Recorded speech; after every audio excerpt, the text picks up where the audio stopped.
All right, well, today we have got our 14-pound pork roast that we're going to be putting on the pit barrel. Pork shoulder, Boston butt, whatever you guys want to call it, but that's what it is. I have it had some excess fat on it, so I trimmed it out a little bit ago, got some of the excess off the fat cap, and I coated it down with the mustard there. And then I've got my rub that I made myself that we're going to be using, which is salt, pepper, garlic, onion, and smoked paprika is what that is.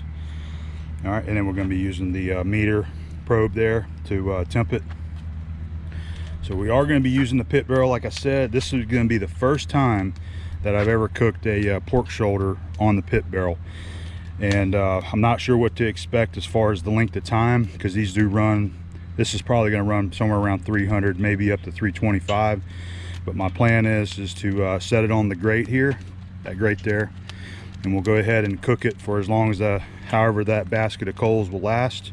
You see I've got 2 chunks of wood down there, and then as it starts cooling down and burning out of fuel there, I'll probably pull it off, probably just wrap it at that point, and then make another coal basket, dump in there to get it hot again, and then put it back in there for the remaining amount of time. So it's going to be a sort of like a trial and error cook for me today. I'll show you how it turns out today though.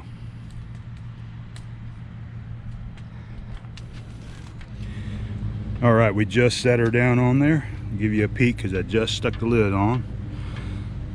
There we go. I've got my meter probe in there too, and it's looking good. We'll get a little bit of this heavier smoke right at first, just because I got the coals dumped down on top of those 2 pieces of smoke wood. But it'll provide a lot of nice slow smoke for a pretty good while. I'll give you guys some peeks later on and show you how it comes out. All right, the pork's over there smoking, and I thought I'd show you my little activity that I'm doing this morning. I wanted to show you this. This is my old Hickory Knife Set. I found this at an antique store. Now I can't remember where I found it. It wasn't in Florida. This was whenever we were traveling up in the Midwest, maybe Ohio. I think I found this in an antique store. It was in a display case. One of them is out, by the way. I've got it at the house. It's more of the butcher knife. This was another identical knife that I had bought at another antique store. It's the same, basically the same knife as this guy right here. These are identical. So what I'm doing is I'm actually resharpening all of them. And this is my little knife sharpener right here that I bought from Kesco. That's our kitchen supply company in Pensacola there, and it's a super handy and convenient little knife sharpener. And the way that I do it is I hold it like this, and I'm holding the camera so I can't really show you. Abby's not here right now. I usually hold it on the edge of the table like this, and then with my right hand holding the knife like I got the camera, I do like this. And this little guard, that little red guard, protects your fingers there. Now you can also hold the knife upside down and drag it across the blade like that. But I'm more comfortable with just holding it right on the edge like this and sharpen it. But it does a really good job, and you can actually replace the little blades there, the sharpening stones inside there. But I've been working on this guy right here, and if you get as long as you hold it nice and straight and square to the sharpening stones in there, it puts you a super sharp edge on these knives right there. They are just, I love a nice sharp knife, and I'm not so good at doing it by hand on the Norton sharpening stone. So this is sort of like a little easier method to do that. But I've got one at home, and I keep this one in the camper, in the box there. So usually every time I pull a knife out, I give it a few licks with this and get it sharp. This one here is I love this one. This is my big carver. This is old file. This company, I believe when I researched them, they went out of business like in the 1960s, I think. So this one's been around for a very long time, and it works excellent for carving up birds, especially turkey, ribs. I just love my old file right there. So that's a good one right there. But anyway, I wanted to show you that set. So I'm going to pull all these knives out. I haven't sharpened these in a while. They're all kind of dull, so I'm going to resharpen them. You got two of the small ones in here. You know, you can use these for cutting up your steak. So anyway, that's what I'm working on right now. But I love these sets, and you can still get Old Hickory. They're still in business. The Ontario Knife Company, made in USA. but this is an older set, I believe. So pretty cool stuff. Oh, this one here, this one was made by James Savage, Savage Blades. One second, let me get it out of the sheath here. And this was the style that I had him, I asked him could he make for me like the Alamazon kitchen guy uses. And so this is one that he forged up and put the handle, everything. He did it all himself, and that's a nice knife too, handmade. So I'm going to get it sharpened up as well. Just a nice activity to do on a kind of a relaxed day while I've got the pork roast over there going. Yep.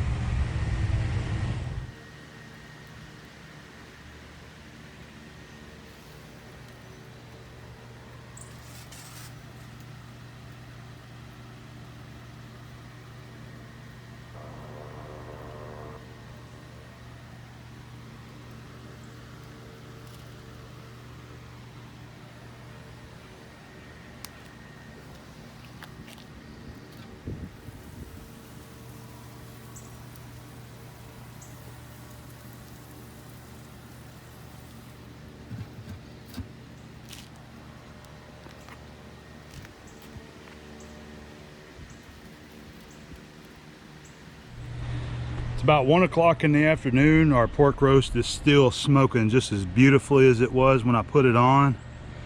Actually, let's take a peek at it. I have not looked at it since that last clip that you guys saw of showing it to you. So let's look. Oh, look at that. Look at that. It's doing great. All right, put the lid back on. We got the meter showing that we're at an internal temp of 143 right now. So we're going to take this roast to 203, and my plan is if it ends up getting up to the 203 earlier than expected, because this is for dinner tonight, I've got my really cool crock pot that I'm going to be putting it in. I'm going to shred it up, mix it with barbecue, and leave the crock pot on warm for the for dinner tonight. All right, so anyway, there goes Mom right there. She's going, what she's about to do. Huh? Oh, okay. She's going back to get her tartar sauce and lettuce. Okay. Yeah, I'm about to bring it over there. I was just telling everybody, Mom's going to be doing her famous fried Basa for lunch today. And she likes putting it on a sandwich. So, you know, put it on a bun. This is the Basa that I picked up for us right here at Joe Patty.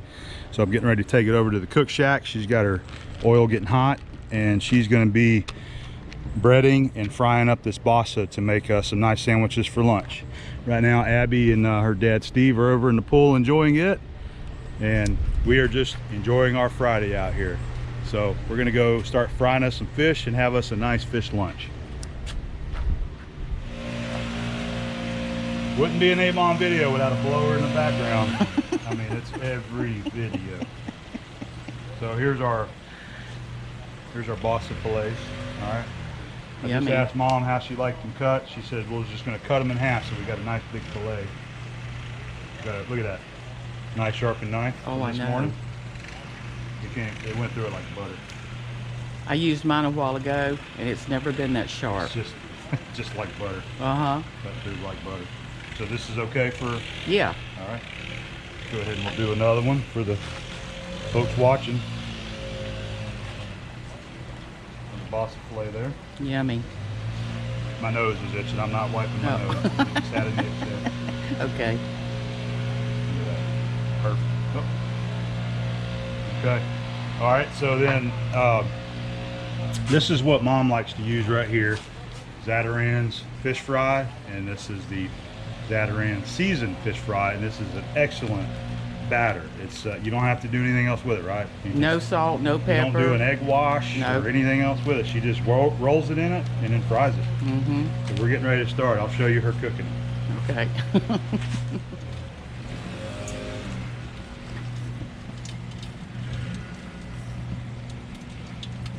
So that's it. That's it. Roll them in the Mm-hmm. roll them in the flour there, or the breading mix, I mean. Look at there. Grease is good. So can you do what, 2? Are you gonna be able to do more than 2 pieces? I think I'll do 2, and then those 2 tasters.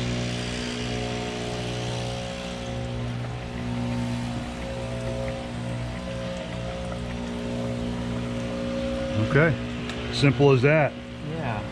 I see a lot of folks just, they have a lot of creative ways to do their fish. They always have an egg wash and seasoning and flour and cornmeal and then panko breadcrumbs, but this is a really simple and delicious way to do some fried fish. No fuss. No fuss. They about ready? Yeah. So you just go until a look, right? You don't time them? Yeah, I've never timed them. I just wait till they get to a nice golden brown, and they've always been done. Okay. Well, yeah, fish doesn't take very long to cook anyway. No. You just kind of get that batter looking the way you want. Yeah. See how nice and golden it is? Oh yeah. And believe me, you see how good that breading turns out? Perfect. It's awesome. All right, well, we're going to do another batch. And then she's also got her homemade tartar sauce. We got lettuce. And then Abby's parents are going to be bringing the buns because we're going to make them into sandwiches. And the blowers are still at it. They're ruthless today, man. It started off this morning with the lawnmower right here, cutting right here while I was trying to get the pork roast going. And then whenever I had a phone call to make to somebody, he was weed eating right here on me. And now the blowers are, he was right here a second ago whenever I was trying to film Mom do the first batch. And now they're still right here. It's just the way it goes, man. It's so funny. Mom wants me to sample them. I've got the two end pieces that are a little bit too short to make a full sandwich. So she wants me to try them with her tartar sauce right here. I apologize about the blower. There ain't nothing we can do about it. I know. All right, Mom's gonna film there. Okay. So we'll try this piece right here. Look at that. All right, so our fried Basa. I want to try it without the tartar first, though. Okay. It's hot. It is hot. Good though. Seasoning is just right, isn't it? Perfect. Don't need salt, no pepper, nothing. So, what I like about this is the batter stays on the meat. It doesn't like flake and pull off. A lot of times when you get fried fish, especially at a restaurant, it's separated from the fish, you know, so you try to cut it and all you got is a piece of meat and the batter's laying over here. This stays on the meat right there, and it's got the perfect amount of saltiness to the batter, so it's not undersalted, it's not oversalted there. So I'll pull this piece off right here. Nice crunchy piece right on the end. Try it with our homemade tartar sauce there.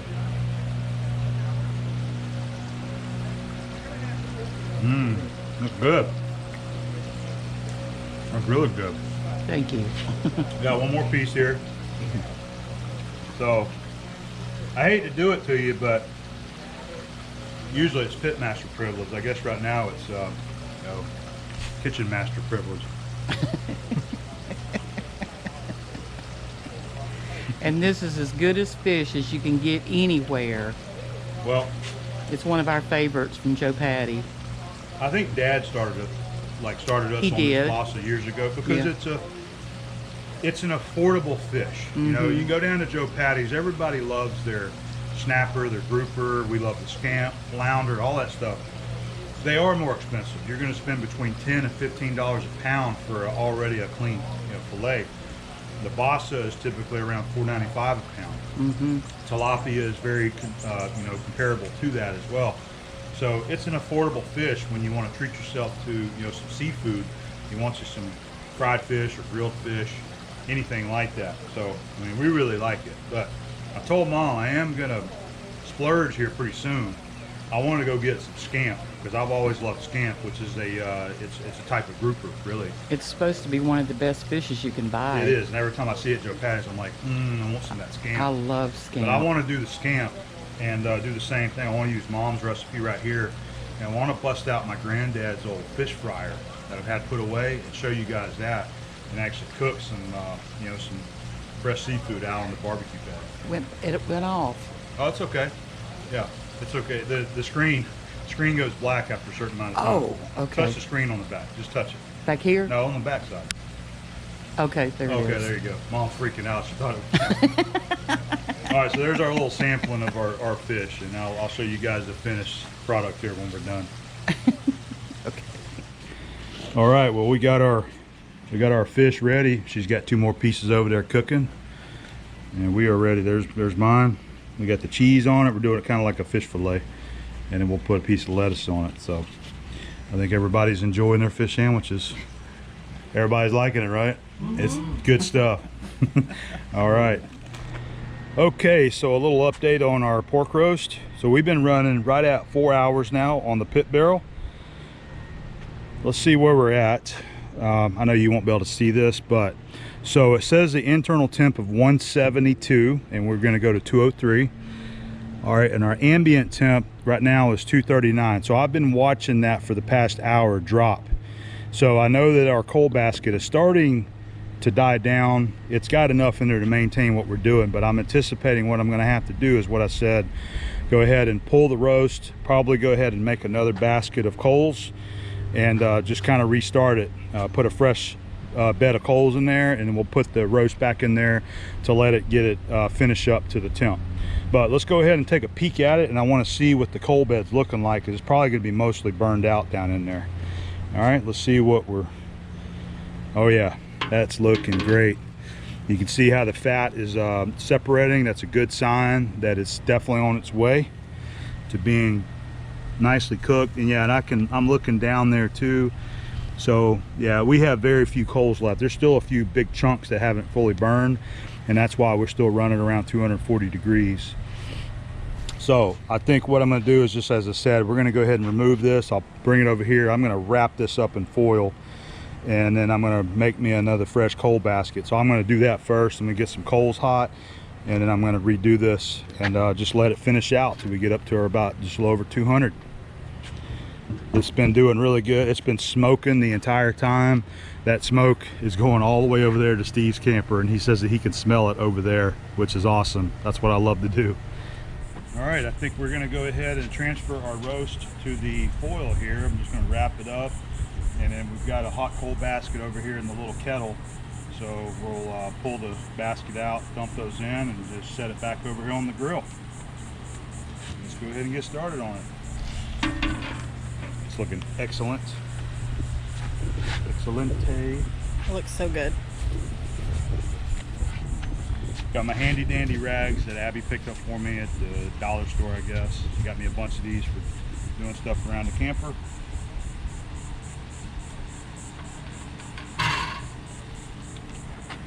Just like that. All right. One of these meters, which is this guy right here, which was number 1, was not working. That's why I had stuck the second one in there, number 2. So I'm just going to go ahead and pull that one out now. And I'm going to go ahead and start doing the wrap now.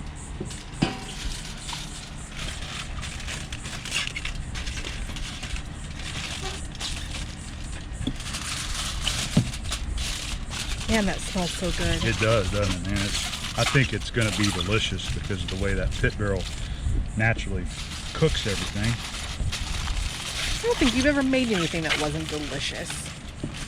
Well, it's a learning process. You learn not to over smoke it, you know, put too much wood on there. I've done that before. So I put too much and it just gets a little too smoky, but it is kind of hard to screw it up. Just take your time. So you don't have to do this right here, but it is a good technique that a lot of people like to do. I like to do it. It helps kind of speed up the cooking process. It kind of steams inside that foil there, and it'll kind of help it get up to that remaining bit of temp that we're looking for there. I've got the probe out there so it can read the ambient temp. All right, let's do this guy right here. Let me get my hot gloves on. Boy, even the crust right here looks delish. Stand it up right there. I'm gonna try it. You might want to come over here for right now because the wind's blowing that way. Thank you for telling me. I'm just gonna leave everything in here like it is. All right, so there's our first basket of coals. I'll just do it right there because there's still a lot of hot coals there. I'm just gonna dump these right on top of it.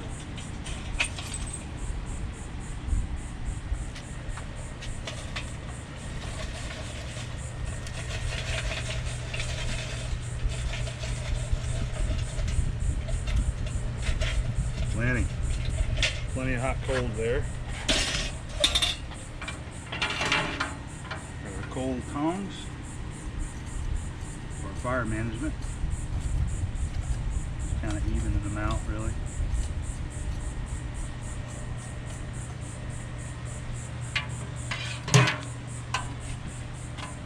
Dropping it back down in here. You need a name for that tool. Is there a name for that? A coal basket lifter. I like it. Coal basket lifter tool, which I made this myself. It was just my own little, I wanted a way to lower it down in there. All right. Put the basket back down in there.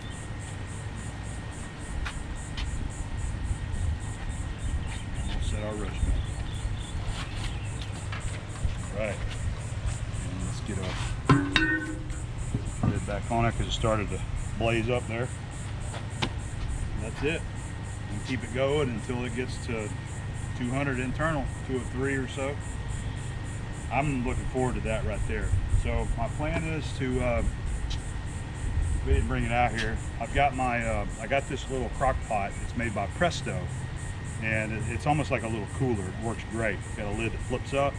When this is done, when it rests, I'm going to set it inside that crock pot, shred it all up, you know, pull it, and mix my barbecue with it, and then keep that crock pot on warm, and then that way this evening, because we're going to eat about 7 o'clock, it'll be ready to go. Everybody can just lift the lid and dip up what they want, and it's ready to serve.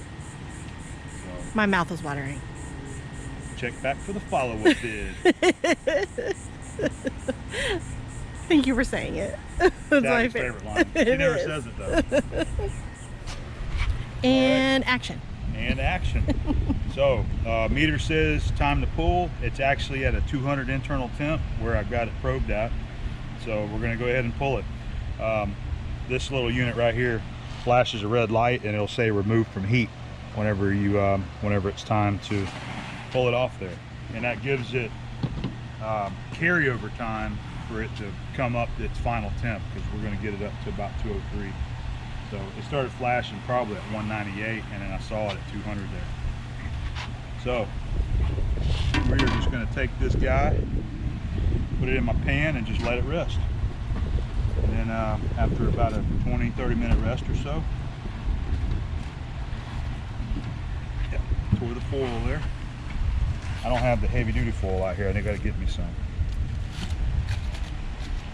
That's it. It feels nice and soft. It should pull excellent whenever it's time. We'll let it rest. I can't wait. Okay, I got Mom as my lovely assistant right now. I think Abby's over there taking a nap. But we've been letting the roast here probably rest for a good hour. I've just been over here just kind of hanging out with Mom and showing my little Nomad right here. This is the Presto crock pot that I was talking about. Excellent crock pot. So it's got a flip up lid. It's got the rubber seal so that when you close it up, it seals off the heat in there. And you can take this pan out as well. And so when you want to transport it, look at that, flip up handle. Take it where you want. And you got warm, low, and high. You can also write your menu right there on the little whiteboard. So this is where we're going to be putting our pork. And I'm going to go plug it in after we're done and then put it on warm so that it keeps the meat warm. And I'm going to use my bear paws too. These are excellent tools for shredding up some pork. Look at that. It's got a nice crust on it. I got to take a little piece of that. That's good. I bet it is. That's really good. All right, I'm gonna hopefully grab this thing like this. Without it falling apart. Can you pull that foil off there? Yep, trying to fall apart on me. Yep. Yep. It is. It's so tender. There we go. That piece right there. Pull Yeah. that over here. That's why it was sticking, that bottom piece right Oh, there. okay. And that juice that was in there, do you pour that into it? I can, yeah, Okay. we can certainly do that. All right, so let's see. Let's take our bone right here. Look at that. Oh wow, it is See? coming clean. Mm-hmm. There's a little piece right there. There's a little fat piece right there. Mm-hmm. If you want to do that, we'll do that. We'll take this, Yeah. pour that right on top. Oh yeah. Juice. Mm-hmm. All right. Well, it's absolutely delicious. We're gonna go ahead and you can show them right down here. We're just gonna take our bare paws and just start pulling it apart, just like that. Shred it up. Shred the whole thing, just like that. Keep moving it, shredding it, and then you mix it all together. That way the fat cap and all the seasoning gets in there on the internal parts of the meat. Just like that there. Look how good that is. Oh, I know, it looks great. Try me another piece right here. Okay. Did you happen to notice how many pounds that is?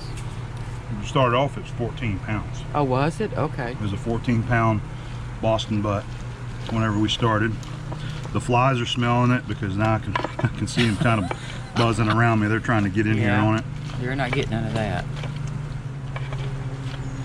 Finish getting this side pulled right here. Nice and hot. Mm-hmm.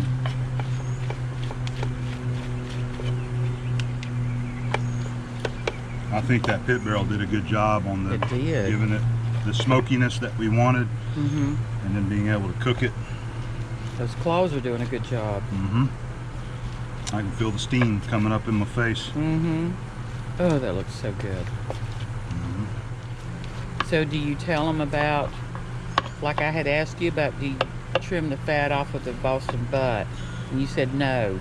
Well, you don't trim it all off. You definitely want to leave some of that fat cap on that side.